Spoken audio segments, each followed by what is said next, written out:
Army வந்து கேட்கிறான், YONO நீ ஏன் தூங்குற, எழும்பு, நீ எழும்பி கடவுளை தொழுது கொள்ளுப்பா, அப்போ ஒருவேளை நம்ம தப்பு வைக்கப்படுவோம் அப்படி. இந்த சம்பவங்கள்லாம் நடக்குது. திடீர்னு அவருக்கு ஒரு கேள்வி. யோனாவை பார்த்து ஒரு 5 கேள்வி கேட்கிறாங்க. அப்பொழுது அவர்கள் அவனை நோக்கி, யார் நிமித்தம் இந்த ஆபத்து நமக்கு நேரிட்டதென்று நீ எங்களுக்கு சொல்ல வேண்டும். உன் தொழில் என்ன, நீ எங்கே இருந்து வருகிறாய், உன் தேசம் எது, நீ என்ன ஜாதியான் என்று கேட்டார்கள். அதற்கு அவன், நான் எபிரேயன், சமுத்திரத்தையும் பூமியையும் உண்டாக்கின பரலோகத்தின் தேவனாகிய கர்த்தரிடத்தில் பயபக்தி உள்ளவன் என்றான். அவர்கள் யார் நிமித்தம் இந்த ஆபத்து நமக்கு நேரிட்டது?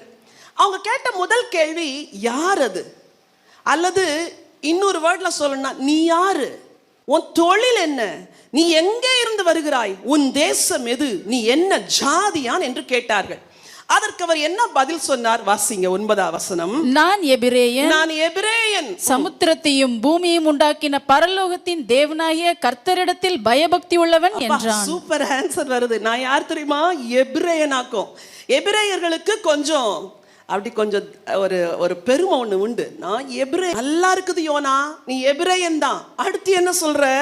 நான் வானத்தையும் சமுத்திரத்தையும் பூமியையும் உண்டாக்கின பரலோகத்தின் தேவனாகிய கர்த்தரிடத்தில் பயபக்தி உள்ளவன். நீங்களா இருந்தா யோனா ஏன் போய் சொல்ற? கர்த்தர்ட்ட பயபக்தி உள்ளவனா இருந்தா கர்த்தர் உன்னை எங்க போ சொன்னாரு?